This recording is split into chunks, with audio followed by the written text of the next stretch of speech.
So as a consequence of all this, 44% of people will drop down a band. But the good news is 42% of people, so almost the same amount of people, will also move up a band. Credit reference agencies all have their own score. There's three main ones in the UK. There's TransUnion, Equifax and Experian. Now, TransUnion score, that runs from 0 to 710.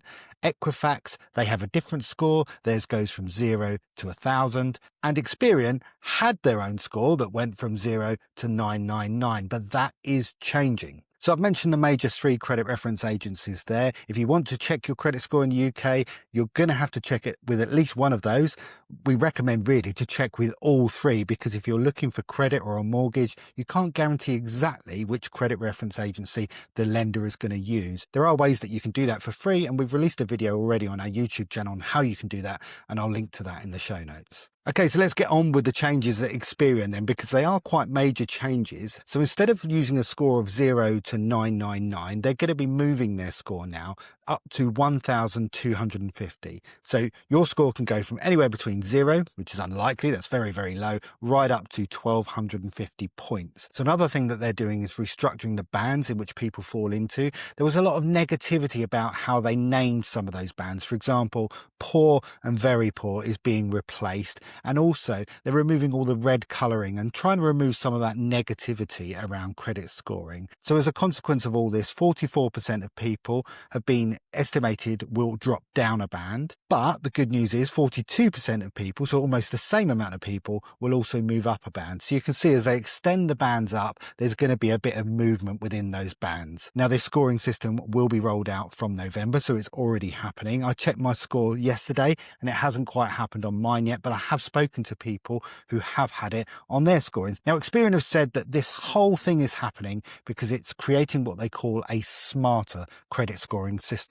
And the crucial difference in this new scoring system, and the reason really it's come about, is because it's going to include positive behaviours, crucially things like paying rent on time, but also reducing overdraft use. So ultimately this score is going to change. It's going to go up to, instead of 999, it's going to go up to 1,250 points. And that's really to make room for these extra positive things that Experian are now saying that they'll include within the score. So this isn't a new thing. You've always been able to report your renting with credit reference agencies. In fact, you can do that through TransUnion and also Equifax as well. And the mechanism in which to do that is using companies like Credit Ladder.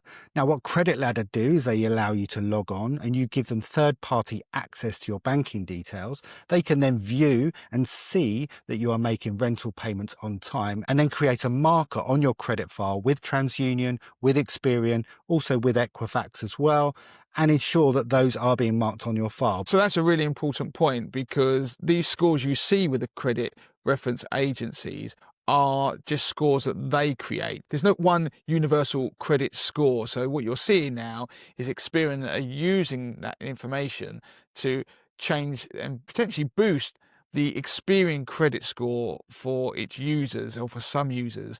But when you apply for credit, do remember that the lender will access the report from one of these agencies and use the information there to create their own score, which they will then use to decide whether they're going to lend to you or not. But this is a change that people who are going to be logging on to Experian might start to wonder why their score's going down and start to panic. So it's an important thing to point out, because this is just more information that's been added to the score. It doesn't change necessarily how a lender is going to view your report with Experian. Yeah, and so we mentioned Credit Ladder there. There are other ways that you can self-report your rent to get it onto your credit file. Emma, the budgeting app, for example, allows you to do it. And if you're part of a larger rental network, something like social housing, then there is something called the Rental Exchange, which worked in partnership with the credit reference agencies in order to make sure it is noted on your credit file. So you can do it that way as well.